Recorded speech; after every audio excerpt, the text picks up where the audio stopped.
Halo, selamat pagi kawan-kawan semua. Terima kasih sudah mengklik video saya. Kali ini vlognya mengenai Chery Tiggo 8 Premium yang akan saya pakai untuk pulang kampung.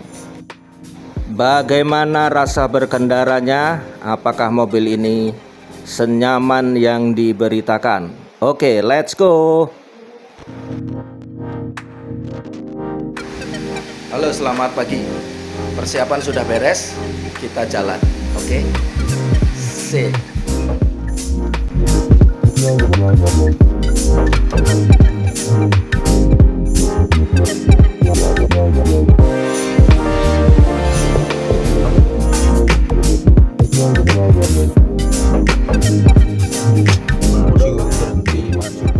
Gini mulu jalannya. Tiap kali lebaran berhenti lagi. Oke kawan-kawan semua, sekarang saya lagi istirahat di rest area 207 ya, di daerah Cirebon.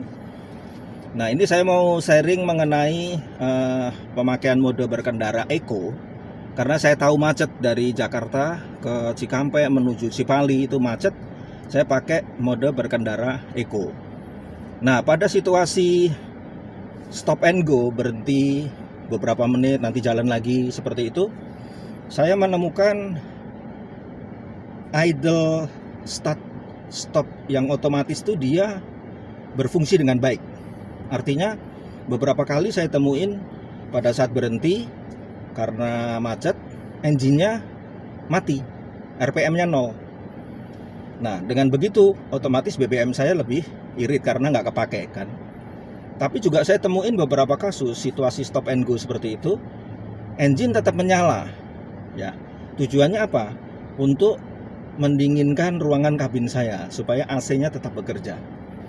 Jadi meskipun saat saya temukan engine-nya itu mati, RPM-nya 0, itu saya injek gas saja dia otomatis hidup sendiri engine-nya, terus jalan aja itu mobilnya.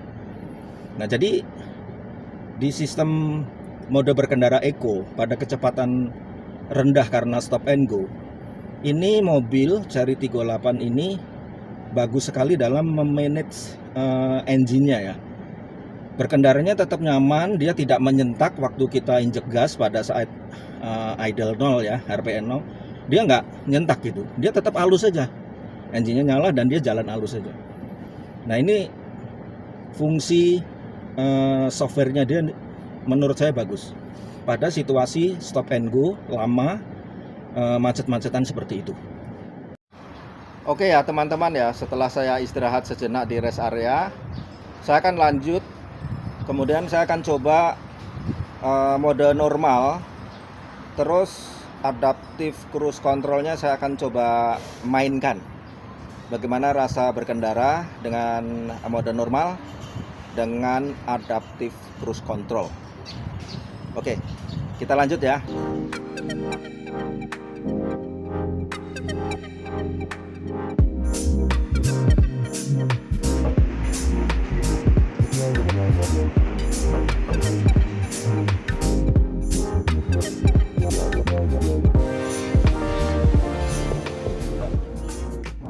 Oke teman-teman, sekarang saya coba adaptive cruise controlnya ya.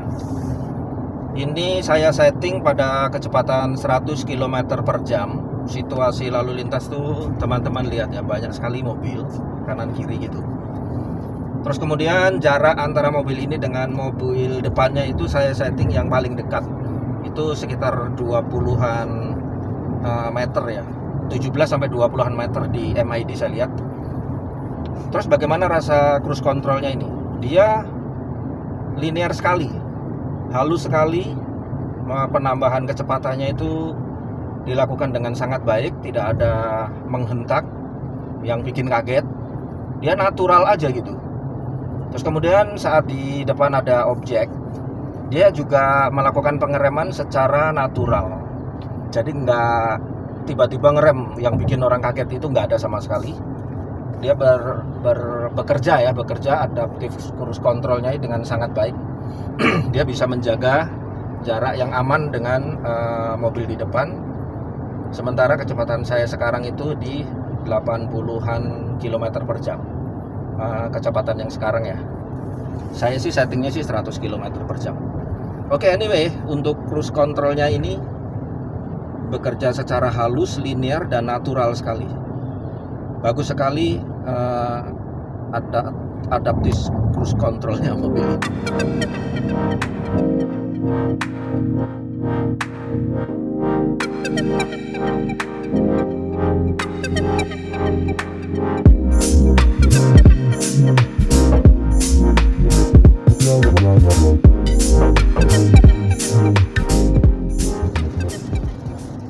Oke, sudah lewat Semarang.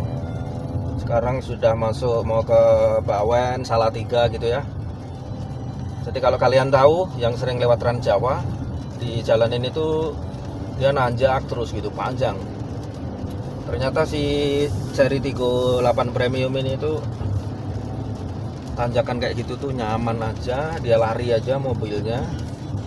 Akselerasinya juga masih bagus. Sama sekali tidak kekurangan tenaga ya. Tenaganya masih sangat mumpuni. Akselerasinya juga top. Oke, kita lanjut sambil hujan-hujanan.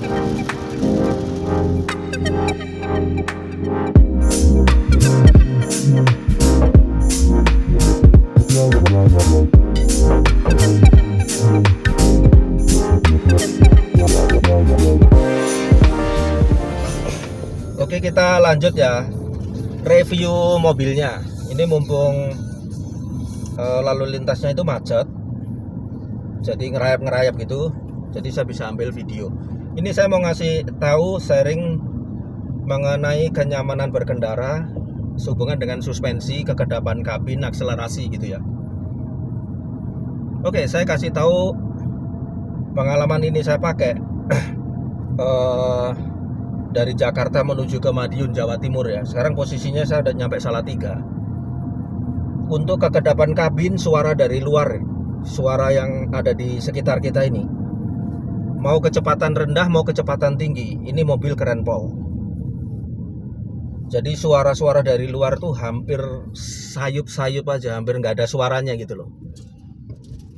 Oke, jadi kekedapan kabin sehubungan dengan suara dari luar ya, top. Sekarang bagaimana dengan road noise atau suara ban yang masuk ke kabin? Nah, itu tergantung kecepatan sama kondisi aspalnya ya. Kalau dia aspalnya halus, dia nyaman sekali, juga senyap. Tapi kalau aspalnya itu yang kasar, banyak tambalan atau yang cor, itu suaranya masuk ke kabin. Dan suaranya lumayan terdengar ya, lumayan terdengar gitu. Khususnya pada kecepatan tinggi. Jadi kekedapan untuk meredam suara aspal mobil ini ya oke. Saya nggak bisa bilang hebat sekali, senyap sekali pada kondisi aspal seperti itu. Saya nggak bisa ngomong begitu, karena kenyataannya terdengar, suara road noise-nya kedengaran.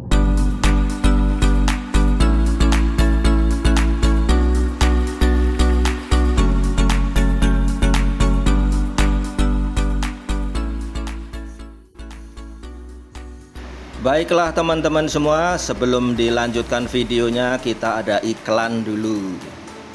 Iklannya apa rek? Iklannya adalah sarung jok, head unit, dan juga klakson.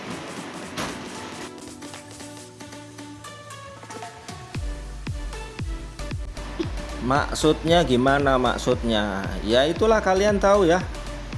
Seperti umumnya yang lain, kendaraan saya yang dulu joknya itu bahan pabrik, sehingga untuk menghindari kotor atau untuk mudah dibersihkan, saya pasti pakaikan sarung jok. Beli di aksesoris mobil. Kemudian untuk head unitnya, ya kalian juga tahu existing kendaraan yang ada, audionya ya sekedar gitu deh pokoknya. Terus satu lagi, suara klaksonnya. Mobil atau kendaraan saya yang sebelumnya tuh klaksonnya ya kalian tahulah ya seperti itu. Tapi di mobil ini, Chery Tiggo ini, saya tidak perlu melakukan itu semua karena kulitnya dia sudah jok, kemudian Sony-nya sudah head unit, itu audio suaranya bagus, dan suara BMW-nya itu adalah klakson. Jadi enak sekali didengarkan. Oke kawan-kawan, kita lanjutkan perjalanannya. Saya sudah sampai Solo. Sebentar lagi sampai ke Madiun. Oke, selanjutnya saya akan sharing ya mengenai akselerasi dan performa dari Chery 38 ini. Yang kalian sudah tahu kan, engine-nya dia pakai 1600 turbo. Kemudian tenaganya 186 PS atau 183 daya kuda. Terus torsinya gede, lumayan gede, 290 Nm. Jadi saya pakai ini tadi mobil dalam situasi merayap, dia nyaman sekali ya performa mesinnya. Terus pada saat saya pakai di jalanan tol yang kebetulan agak lengang, saya lari dengan kecepatan yang cukup tinggi ya, cuman saya nggak bisa sebut kecepatannya berapa. Ini mobil ini kayaknya memang rancangannya, habitatnya dia untuk lari tapi masih nyaman ya. Jadi untuk setirnya, kita belok tekuk kanan tekuk kiri itu si mobil ini dia ngikut aja dengan ikhlas gitu loh, walaupun kecepatannya tinggi ya. Terus kemudian torsinya memang mantap. Jadi untuk tarikan dia sigap sekali ini mobil. Kemudian suspensinya pada kecepatan tinggi itu karena dia multi-link independen, semua roda bergerak masing-masing ya. Jadi meskipun aspal di tol Trans Jawa ini nggak rata, dia mampu meredam itu dengan sangat baik. Bahkan saat saya lari dengan kecepatan tinggi itu 3 orang penumpang saya ya itu mereka nggak sadar, mereka tidur aja gitu, padahal saya lari kenceng sekali. Nah itu yang saya rasakan memang mesin turbo dengan transmisi DCT ya, ini memang oke sekali. Dia sangat beda karakternya dengan mobil saya sebelumnya yang pakai CVT ya. Jadi ngomong-ngomong, saya itu pernah pakai mobil dulu ya, kendaraan yang dulu manual pernah pakai. Kemudian yang TC ya, atau converter transmisi, itu saya pernah pakai juga. Terus kemudian AMT, automatic manual transmission, itu saya juga pernah pakai. Terus kemudian CVT saya juga pernah pakai. Nah, dari semua kendaraan yang dulu saya pakai, memang transmisi DCT ini memang sangat mumpuni ya, baik untuk tanjakan panjang di daerah Bawen tadi dia asik aja. Terus kemudian perpindahan giginya ya, karena dia kopling ganda, dia perpindahan giginya tuh rapat sekali dan nggak terasa gitu, nggak terasa pindah gigi. Mobilnya kenceng aja. Jadi kalau kalian suka lari atau tipe pelari kalau bawa mobil ini, saya rasa mobil ini kalian akan suka kalau menurut saya ya. Dia sigap sekali, manuver kanan kirinya itu setirnya otomatis menjadi lebih berat sehingga lebih hanteng, dan bodi mobilnya itu ngikut aja.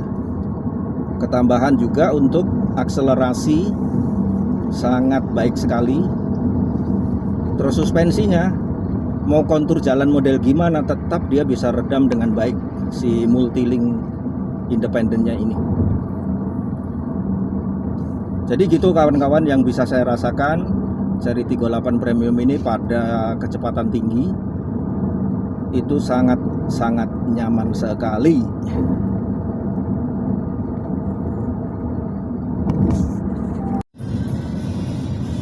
Oke, by the way, mobil ini baru 1 bulan ya saya pakai. Baru 1 bulan terus langsung saya ajak pulang kampung. Dan di perjalanan kali ini saya nggak bisa coba mode berkendara sport ya teman-teman ya, karena emang nggak ada kesempatan. Soalnya lalu lintasnya itu ada macet, ada padat merayap gitu loh. Tapi meskipun saya nggak cobain si sport, saya pakai di mode normal aja. Ini mobil larinya ini gila, ini keren banget. Akselerasinya dia sangat sigap sekali. Jadi sorry saya nggak bisa coba yang mode sportnya seperti apa. Nanti kalian kalau ada punya mobil ini cobain sportnya, pasti lebih gila lagi.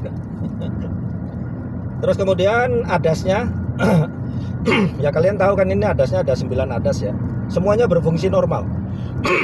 Semuanya berfungsi dengan baik, tidak ada masalah. Lane departure warning juga dia berfungsi baik. Dia kasih peringatan ke saya kalau saya mulai mepet-mepet jalur marka jalan gitu. Atau kalau situasinya sedang rame, entah bagaimana si software mobil ini bekerja, dia kasih peringatan saya attention to obstacle. Artinya harus saya perhatikan ada kemungkinan terjadinya saling serobot sana sini gitu. Dia tiba-tiba muncul aja attention to obstacle gitu. Oke teman-teman, jadi itu saja yang saya bisa sharing ke kalian mengenai mobil ini. Ini sebentar lagi saya akan nyampe di kota saya, kota Madiun tercinta. Kamu kalau ada waktu kapan-kapan main ke Madiun, kotanya keren rek, bagus. Oke, terima kasih banyak ya sudah mengklik video saya. Semoga ada manfaatnya. Semoga menjadi referensi kalian yang lagi pengen ganti kendaraan misalnya. Dan mohon maaf kalau ada yang tidak berkenan atau pengambilan videonya kurang bagus. Dan video ini saya buat tidak ada endorse dari manapun. Ini hanya murni pengalaman saya pakai ini kendaraan. Jadi tidak ada yang mensupport saya baik secara kata-kata yang saya ucapkan ataupun yang terlihat pada video saya ini. Produk-produk itu tidak ada sama sekali intervensi dari pihak manapun. Terima kasih banyak. Bye bye.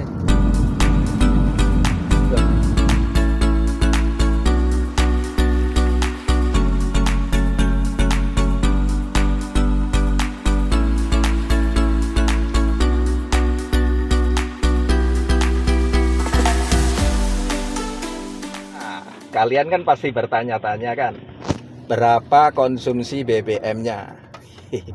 Karena jalannya macet, ya kan, ngebut, terus kemudian tanjakannya itu tinggi, ya kan.